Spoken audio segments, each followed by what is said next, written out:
नमस्कार मित्रों। आज हम बात करेंगे ओशो के नाद ब्रह्म ध्यान की। नाद ब्रह्म ध्यान 1 घंटे का ध्यान है। बहुत ही सरल और सिंपल ध्यान है, लेकिन इस ध्यान के परिणाम बड़े अद्भुत हैं।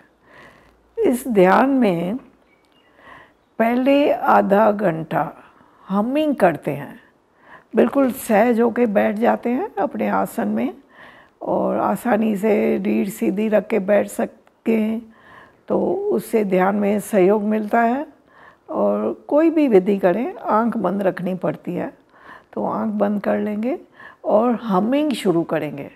भंवड़े को देखा होगा आपने, भंवड़ा कैसा फूलों पर गुंजार करता है, ऐसे बंद ओठों से भीतर गुंजार करनी है और इतनी जोर से करनी है कि बंद ओठों से भी आवाज़ बाहर सुनाई पड़े।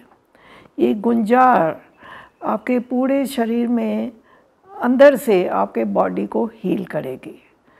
अगर टोटलिटी से आप गुंजार करें, पूरा मन जो है गुंजार बन जाए, तो देखेंगे भीतर जागे हुए हैं, गुंजार चल रही है और विचार एकदम शांत हो गए हैं। तो ये आधा घंटा पहले गुंजार चलती है। दूसरे चरण में, पहले चरण में हल्का हल्का संगीत बजता है। हर ध्यान के साथ ओशो ने संगीत को जोड़ा है, क्योंकि संगीत जो है हमारे माइंड को एकदम रिलैक्स कर देता है। तो दूसरे चरण में फिर संगीत बदलेगा। दूसरा चरण जो है 15 मिनट का और 2 भागों में है। 7.5 मिनट के 2 भाग।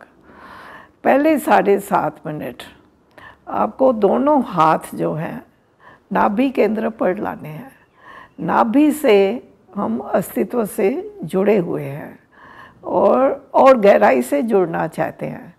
गुंजार ने हमें मस्तिष्क से हृदय में लाया, अब हृदय से और नीचे हम नाभि से जुड़े हैं।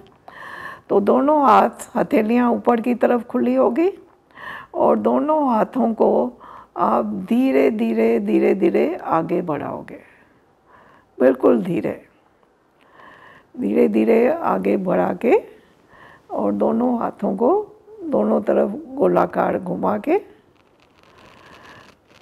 मैं थोड़ा जल्दी में आपको दिखा रही हूँ, और पेट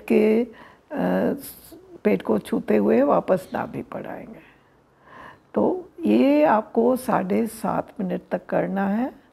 गिनती नहीं करनी है कि ये कितनी बार करना है, जितनी बार हो, लेकिन बड़े प्यार से, धैर्य से करें और भीतर भाव करेंगे कि मैं अपनी ऊर्जा ब्रह्मांड को दे रहा हूँ। ये गहराई से भाव करना है।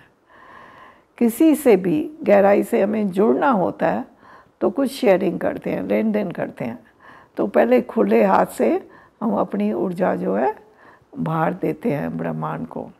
7.5 मिनट बाद संगीत बदल जाता है। फिर आपको दोनों हाथ उल्टे कर देने हैं। उल्टे करके अब बाहर से पेट के किनारे को छूते हुए बाहर से गोलाकार घुमा के वापस नाभि पर आएंगे और भाव करेंगे कि मैं ब्रह्मांड की ऊर्जा अपने भीतर ले रहा हूँ। ये 7.5 मिनट चलेगा। फिर चौथे चरण में सब छोड़ देना है, पूरा विश्राम में चले जाना है। विश्राम में जब जाएं तो इसका मतलब ये नहीं है कि सो जाना है, जागे रहना है। जागे रहें, भीतर देखते रहें क्या हो रहा है करके। अगर सच में ही पहले 2 चरण ठीक से किए हैं तो इस अंतिम चरण में आप देखोगे भीतर जैसे शरीर जो है एक बांस की जैसे खाली पोंगड़ी हो गया, और जिसमें ये श्वास जो है अपने आप चल रही है और मैं देख रहा हूँ। तो इतना सरल है ये नाद ब्रह्म ध्यान।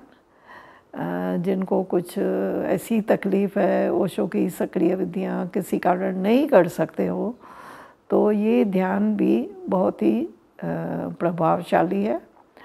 अगर इस ध्यान को सुबह कर सके तो बहुत अच्छा। नहीं तो दिन में किसी भी टाइम कर सकते हो।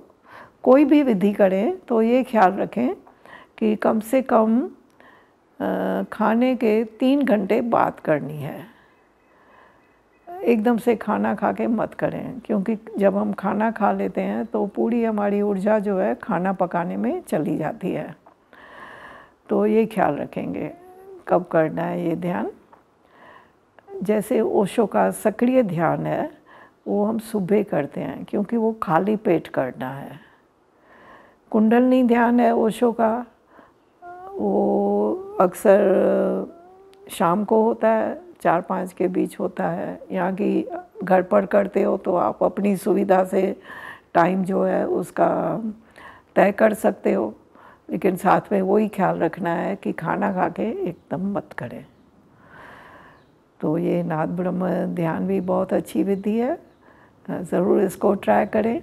और अगर इस ध्यान से आपका तालमेल बैठता है तो फिर जारी रखें इस ध्यान को, और खुद ही देखें कि इसका क्या परिणाम होता है आपके जीवन में।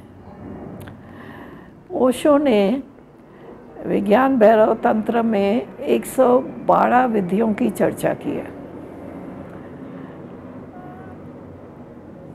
पहले प्रवचन में ही ओशो कहते हैं कि ये जो विधियां मैं बोलूँगा इनसे आप खेलो, प्ले विद देम।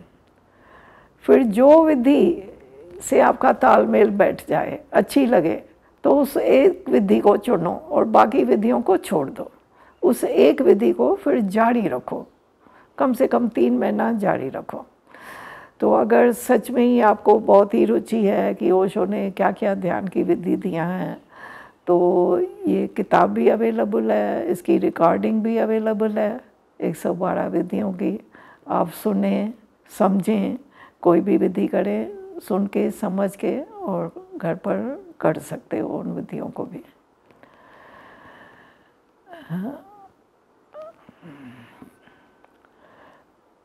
मैं इतना कहना चाहूँगी कि ओशो की ध्यान विधियाँ ज़रूर करें, लेकिन साथ साथ कुछ समय निकाल के ओशो को सुनते भी रहें। ओशो ने इतना बोला है, इतना बोला है, ऐसी कोई समस्या नहीं है जिस पर उन्होंने नहीं बोला हो, और सभी मार्गों की उन्होंने चर्चा की है। भक्ति मार्ग पर बोले, बुद्धा पर बोले, लाओत्सु पर बोले, ज़ेन पर बोले, सूफियों पर बोले।